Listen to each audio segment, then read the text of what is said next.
the party chairs and the secretary generals to join in.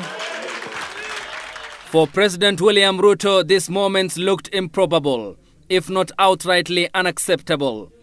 The deputy party leaders.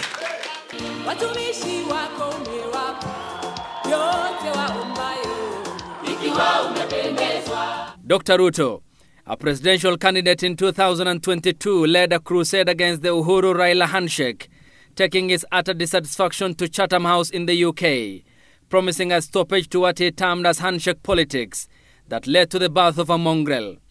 The result which you see today in Kenya, there is no government and there is no opposition.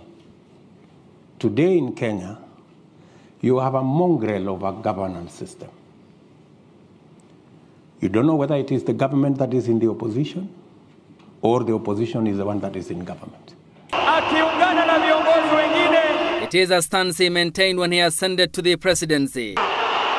And 4 months after taking his oath of office, he linked all governance ills to the Kenyatta-Odinga handshake.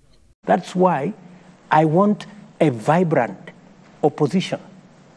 How did we get here? We got here because of the handshake nonsense. We got here because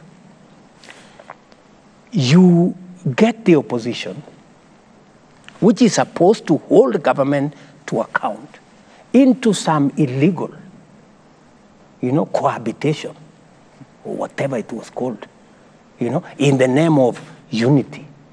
What unity? Who says by having an opposition, we are not united? Abroad, President William Ruto's script sounded similar, rolling out an engagement with Odinga and the ODM party, who led countrywide demonstrations over the rising cost of living. The handshake that brings the opposition and government into some conundrum and a mongrel and an outfit that is undemocratic, unconstitutional, and illegal. Raila Odinga, a veteran of handshakes, familiar with the formula, is starting after the second multi-party election with President Daniel Toroitich Arap Moi, his National Development Party merging with KANU, Odinga a beneficiary, becoming the Secretary General of the new KANU. The 2007 general election and the ugly aftermath which engulfed the country offered Odinga another political lifeline, becoming a prime minister in a power-sharing deal with President Mwai Kibaki, midwifed by the late UN Secretary General Kofi Annan, who headed the panel of eminent persons, alongside former Tanzanian President Benjamin Mkapa and former South African First Lady. Mimi, Mwai Kibaki, naapa kwamba. The contested election outcome setting the stage for a new arrangement with the late former President Mwai Kibaki. Then came the Harambee House moment and another handshake, this time with Uhuru Kenyatta. By all measure unexpected, the two embarking on a political journey into 2022, Odinga, then Kenyatta's candidate, losing out to Ruto, a Kenyatta 4. Just as the culture of the handshake political seemed to be on the wane, these photos from the Kisozi farm of Ugandan President Yoweri Kaguta Museveni signaled another moment for Odinga, and this time with Ruto.